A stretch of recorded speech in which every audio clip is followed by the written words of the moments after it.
Joyeux Thanksgiving à tous.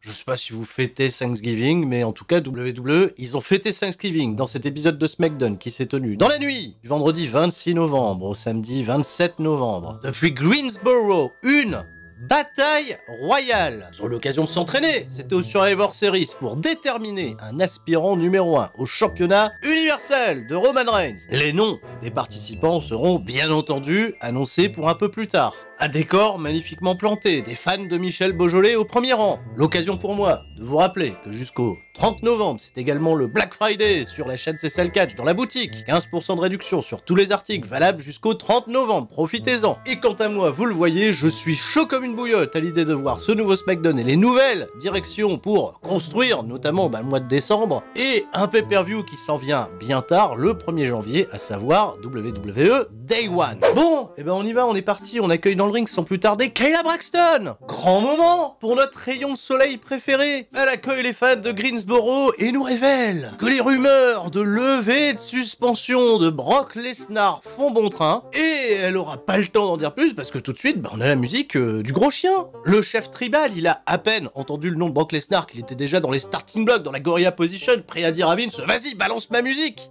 On est parti pour une longue entrée, vous avez l'habitude, elle est tellement longue qu'on nous remonte la victoire de Roman Reigns face à Biggie lors des Survivor Series. Il vient bien entendu accompagné par son conseil Paul Heyman qui n'a pas du tout apprécié cette déclaration de la part de Kayla Braxton. Il va lui prendre son micro et lui dire gentiment que les rumeurs ne font pas bon ménage sur l'île de la pertinence. Et que tant que Kayla Braxton n'a rien de concret, nous l'invitons à quitter ce ring et à faire son travail journalistique comme il se doit. La pauvre Kayla Braxton, elle se casse, et Roman Reigns, il va en rajouter une couche en disant oui, les rumeurs, c'est bon pour les perdants. D'ailleurs, parlons de perdants, la seule personne qui a gagné son match sur Survivor Series, il va bien entendu rappeler que c'est lui, et qu'il vit entouré de losers, que quiconque remportera la bataille royale ce soir, ça ne l'effraie absolument pas. Évidemment, tout le monde chante pour Brock Lesnar, mais pendant ce temps-là, Roman Reigns, il a encore une fois appuyé son point, et puis se casse. On nous remonte la victoire de Jeff Hardy la semaine dernière sur Matt Catmos avec la bonne aide, il faut bien le signaler, de Drew McIntyre, notre kebabier préféré, qui cette semaine fait équipe avec Jeff Hardy pour faire face à Joyeux Corbin et Joyeux Copain dans un combat par équipe. Alors attention, ils catchent déjà ce soir, est-ce qu'ils vont pouvoir participer à la bataille royale? C'est l'une des questions que je me suis posée, parce que quand on y réfléchit bien, la seule personne qui est correctement buildée pour l'instant du côté de WWE, c'est quand même Drew McIntyre pour eux. Alors, suspense. Croyez-moi, il va y en avoir du suspense. Ce que j'aime beaucoup avec Joyeux Copain et Joyeux Corbin, c'est les épisodes où ils font pas de blagues. Et figurez-vous qu'on n'a pas eu de blague, et les mecs, ils sont plutôt enthousiastes à l'idée d'aller affronter Jeff Hardy et Drew McIntyre. Et ça me plaît, plein d'énergie positive, voilà, ils se tamponnent, ils se chahutent, et ils vont d'abord se faire totalement dominer par McIntyre et Jeff Hardy dans cette première partie de combat. Joyeux Copain va reprendre l'avantage sur Jeff Hardy, on va partir à la pub, retour de pub. Grosse hit sur Jeff Hardy qui est en galère, qui parvient malgré tout à faire le hot tag avec Drew McIntyre, qui va faire un ménage complet. Copain et Corbin vont quand même faire durer un petit peu le suspense, il va y avoir des comptes plutôt sympas, mais finalement ça va être une Claymore Kick magistrale dans la tronche de Joyeux Copain pour enchaîner avec la Swanton Bomb de Jeff Hardy qui remporte la victoire et qui paraît être le plus fort ce soir. Petit match honnête, petit match sympa. Jeff Hardy est super over avec le public, McIntyre est toujours aussi bon kebabier. Petite bouffe plutôt agréable pour ouvrir les hostilités dans cet épisode de SmackDown. Attention, ça va pas durer. Alia backstage en pleine conversation avec Kayla Braxton, on n'a pas eu l'occasion d'en entendre beaucoup, mais elles sont certainement en train de discuter de leurs futurs achats sur la boutique CCL Catch. Elles vont profiter, bien entendu, des 15% de réduction avec le code Michel. Et Paul Heyman, il entend la conversation au lien. Alia laisse Kayla Braxton tranquille parce qu'elle veut se mêler de rien, et Paul Heyman va se montrer très insistant auprès de Kayla Braxton. La prochaine fois, tu viens avec des rumeurs au sujet de Brock Lesnar. Eh bien, écoute-moi bien. Roman Reigns, il a pas peur de Brock Lesnar. Et si tu tiens à conserver ton emploi, ne viens plus avec des rumeurs, viens avec du concret. Et je m'assurerai que si d'ici ce soir, tu n'as rien de concret au sujet de Brock Lesnar, je me démerderai pour que tu perdes ton emploi. C'est pas sympa. Puis à un moment donné, les coupures budgétaires, faudrait pas que ça devienne une storyline. Parlons de storyline. Autre élément très important que je n'ai pas relevé dans la promo de Roman Reigns, c'est qu'il a encore une fois évoqué la durée de son contrat. Souvenez-vous, sur Survivor Series, il avait parlé de renégociation de son contrat à hauteur de 100 millions de dollars. Et là encore, il avait bien exprimé le fait qu'il serait l'homme le plus dominant de WWE tant que son contrat lui permettait. La question est que vous croyez réellement que Roman Reigns ne va pas se réengager avec WWE? Est-ce que ces histoires de contrat ne sont pas juste des éléments de storytelling supplémentaires pour créer un suspense qui n'existe pas?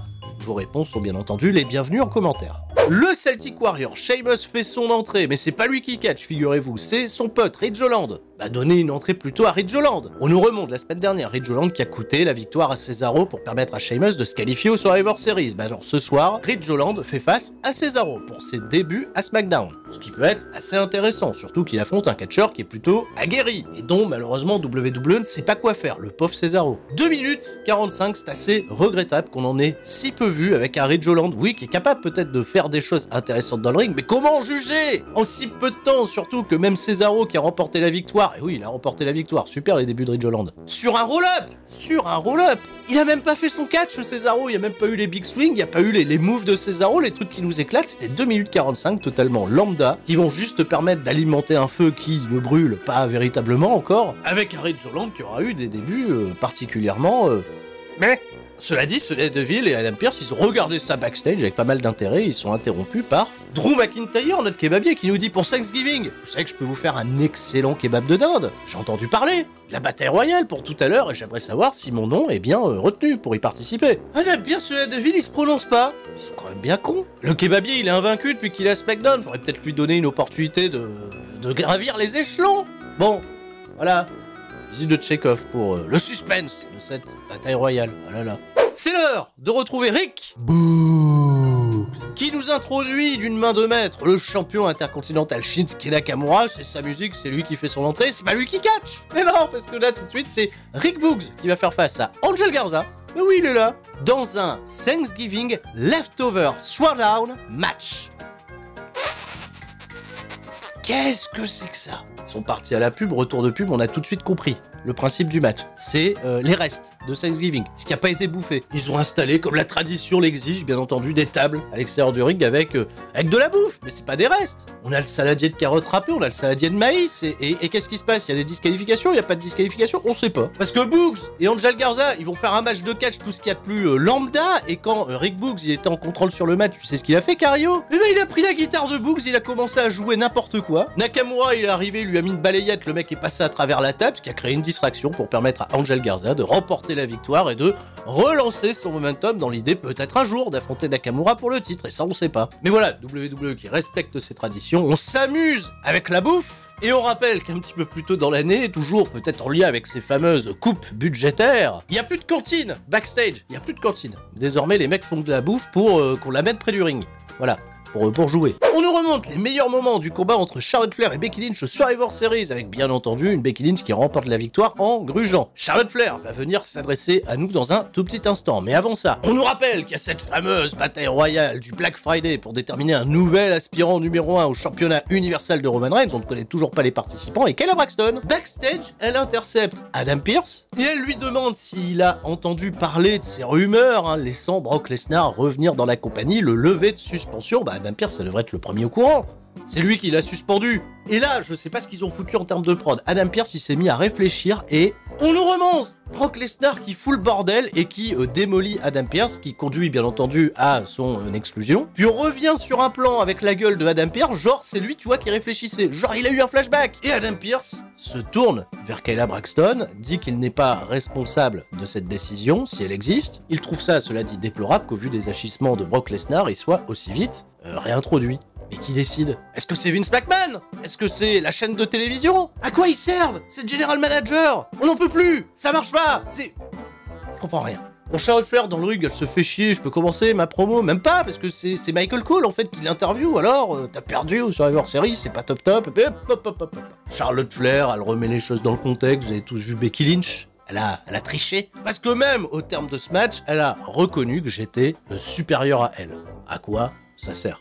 de gagner, de perdre un match, enfin bref. Et évidemment, on va s'interroger sur la prochaine étape de Charlotte Flair au sein de cette division, et bien entendu, elle considère qu'il n'y a aucune compétition pour elle. Mais on a oublié qu'il y a Toni Storm qui était venu la défier la semaine dernière, ça a conduit à absolument que dalle, et Toni Storm, elle va rééditer son défi, alors bon, on s'affronte, qu'est-ce qui se passe? Charlotte Flair, elle va lui répondre très gentiment qu'elle avait oublié qu'elle existait. Voilà, une belle manière de crédibiliser la future challengeuse, et Toni Storm, elle va dire, ouais bah moi je suis prêt à me battre là maintenant, et elles sont parties, elles font un petit peu de bagarre, et on n'a pas débarrassé la bouffe! Ils ont laissé la bouffe à l'extérieur du ring, là, les fameux restes de Thanksgiving, et de ce fait, Charlotte Flair, elle a récupéré de la tarte à la crème, elle en a foutu sur la gueule de Toni Storm, voilà. Toni Storm, elle en est restée particulièrement pantoise, mais façon crème fouettée, et au lieu de réagir et d'essayer de se venger, elle s'est pris une deuxième tarte à la gueule, et le segment s'est terminé là avec une babyface qu'on a admirablement construite à l'idée d'aller affronter Charlotte Flair un peu plus tard. J'ai pas les mots.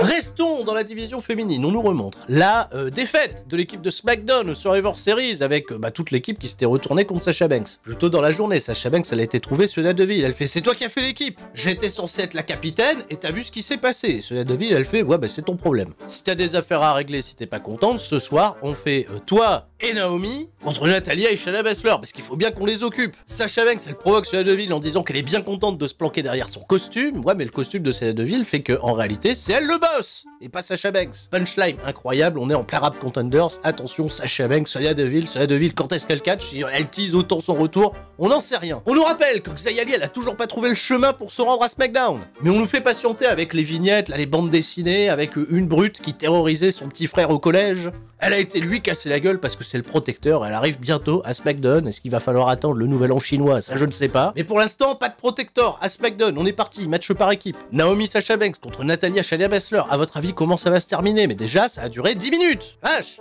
pour donner du temps, c'était pas mal dans le ring. Avec Sonya Deville à la table des commentateurs qui a subi un véritable interrogatoire de la part de Michael Cole et de Pat McAfee. T'abuses pas un peu de ton pouvoir, sœur? Qu'est-ce qui se passe? Sonya Deville, bien évidemment, pendant tout le match, elle a botté en touche. Elle a juste constaté que Naomi et Sasha Banks, elles ont bien catché et puis elles ont gagné le match. Avec, vous vous en doutez bien, dans un combat qui inclut Natalya, une protection incroyable puisque ce sera victoire de Naomi sur un roll-up. 114e roll-up zone pour Natalya et Naomi qui vient faire un nez à nez avec Sonya Deville qui s'est contenté d'applaudir. Bravo, donc vous avez gagné, c'est bien, c'est mérité, bravo à vous, bravo, c'est bien. Attention, fin de suspense, la liste des participants au Black Friday Battle Royale est affichée sur la porte des vestiaires. Là, toutes les superstars, elles se sont ameutées, elles viennent regarder si elles ont leur nom, on dirait tu as les résultats du bac. Et Drew McIntyre, il arrive et Sheamus, il lui fait... Regarde pas, tu vas être déçu, tu vas... Non, regarde pas, ça va te faire... Il se fout de sa gueule derrière, il fait... T'es pas dedans. Et Drew McIntyre, en effet, c'est un scandale, il est pas dedans, y a pas lui, y a pas le Roi des Bois non plus, le Roi des Bois, il était pas là pendant tout l'épisode, on a pas de nouvelles, le Roi des Bois. Alors on est parti, c'est déjà l'heure du main event avec les entrées, tu vois, au compte-gouttes, hein. D'abord, il y a Sami Zayn qui fait son entrée, on a les Viking Raiders. Putain, les mecs, ils ont le droit à une entrée, ils font ça comme ça tout le temps, on dirait les Bushwhackers, ils sont très rigolos. On est parti à la pub, retour de pub, petite sponsor pour un joaillier avec le Miz et Maryse qui se font des bisous là tout au long de leur carrière, voilà, vivez l'amour ensemble grâce à la WWE. Et puis on a le fameux Raw Rebound avec tous les meilleurs moments de Monday Night Raw, avec la grosse intrigue qui a volé l'œuf, et bien entendu je vous invite à aller voir le dernier Raw Recap. Ils ont pas parlé du spectateur qui a attaqué Seth Rollins, mais moi j'en parle, c'est dans le Raw Recap. Retour à la bataille royale avec toujours des entrées, Ricochet qui fait son entrée, bah ouais, Ricochet quand même finaliste de la dernière bataille royale au Survivor Series, il part peut-être avec un statut de favori. Et puis quel prestige une bataille royale pour couronner un aspirant numéro 1 quand du côté de Raw, ils ont fait un Fatal 4-Way de l'échelle, qui était trop cool, souvenez-vous, couvert là aussi dans un précédent Raw Recap. Et la musique de Drew McIntyre qui est pas content. Il laisse pas la bataille royale continuer, il est venu avec son épée et il est parti là, le mec il veut découper des têtes, il a fait le tourniquet avec son épée, mais ça va pas, enfin, mais retourne découper de la dinde, découpe-nous pas Drew Gulak, enfin bref. Adam Pearce il est arrivé, il l'a engueulé, on est parti à la pub et on sait pas comment Adam Pearce il a pu être convaincant auprès de Drew McIntyre pour lui dire de quitter le ring, il y aura pas d'image, on nous remonte que dalle. Peut-être qu'il est parti gentiment parce qu'il était peut-être plus motivé à aller découper la dinde, évidemment. On est reparti à la pub, retour de pub, on nous annonce que lundi, à Raw, le retour de Edge. Donc bien, on n'avait pas de nouvelles. La bataille royale, elle commence enfin. Roman Reigns, Paul Heyman et les Usos, ils regardent ça tranquillement dans leur vestiaire. Les éliminations, comme d'habitude, elles sont random. On a filmé un court instant de Jinder Mahal qui a été éliminé, le pauvre, parce que c'était peut-être un moment pour lui. Il y a toujours pas de projet Mansour à l'horizon, évidemment. Je me rappelle pas non plus avoir vu Mustafa Ali dans la bataille. Ah non, j'ai pas vu Mustafa Ali. Mais bonne nouvelle, il y avait Mace qui a été éliminé par Joyeux Copain. D'ailleurs, Joyeux Copain, il s'est tapé plein d'éliminations. Il a été félicité par son copain Joyeux Corbin. Mais Et Joyeux Copain, il a tenté d'éliminer Joyeux Corbin. Joyeux Corbin, il lui a fait, tu fais quoi? Bah t'inquiète, c'est une blague. Il se marre et Joyeux Corbin, il élimine Joyeux Copain. Et les mecs, ils jouent bien le jeu. Tu vois, bah oui, y a pas d'amitié dans une bataille royale. Et donc, ils se font des petits sourires, ils se font des petites blagues. Et franchement, c'est un esprit tellement génial. Les Viking Raiders, ils vont sortir les Lotharios avant de se faire éliminer par Sheamus, qui est particulièrement dominant dans cette bataille royale. À l'écran, il reste plus que 4 participants, Joyeux Copain, Sheamus, Jeff Hardy et Ricochet. Malheureusement, il n'y aura pas de miracle pour Ricochet qui va être le premier à sortir. Sheamus et Joyeux Corbin, ils vont tenter de s'allier pour éliminer Jeff Hardy, mais Joyeux Corbin, il va en profiter pour éliminer Sheamus. Et Jean, Joyeux Corbin. Mais il va pas voir Jeff Hardy dans son dos qui va l'éliminer. Grosse pop de la part du public et la cloche, elle sonne. Jeff Hardy, officiellement vainqueur de cette bataille royale, pas du tout. Parce qu'à un moment donné, dans la bataille royale, Sami Zayn, il a pas été éliminé, il est passé entre la 2e et la 3e corde, il est revenu. Il a éliminé Jeff Hardy, ils ont sonné la cloche, et évidemment, Sami Zayn a remporté cette bataille royale au grand plaisir de Roman Reigns, qui a souri, qui était ravi. Oh là là, c'est un rigolo qui a gagné la bataille royale, c'est bien. Et Kayla Braxton, elle est venue interroger Sami Zayn, et Kayla Braxton, elle a commencé à faire Jean-Luc Delarue. Elle a fait style, j'ai une oreillette, attendez, j'ai une information. Qui donne l'information déjà? J'ai une information, c'est officiel, Brock Lesnar, il est levé de suspension et sera présent la semaine prochaine à SmackDown. Sami Zayn, il est en panique, la Bloodline, ils sont en panique, et l'épisode s'arrête ici. Donc voilà, je vous laisse, bien entendu, tirer les conclusions sur la logique, la cohérence de l'intégralité de cet épisode, qui était particulièrement un épisode de SmackDown qui faisait acte de présence. Je vous donne évidemment rendez-vous lundi 20h pour les fameux lundi catch à l'arrache. On fera une espèce de point annuel là sur ce qui se passe là à la WWE et également du côté de l'Elite Wrestling qui nous sort des masterclass. Qu'est-ce qui se passe avec le catch qui ne reste pas fort, mais en tout cas vous restez fort comme tout le monde. C'était Sturi, un très bon week-end à toutes et à tous et à la prochaine. Ciao, bye bye.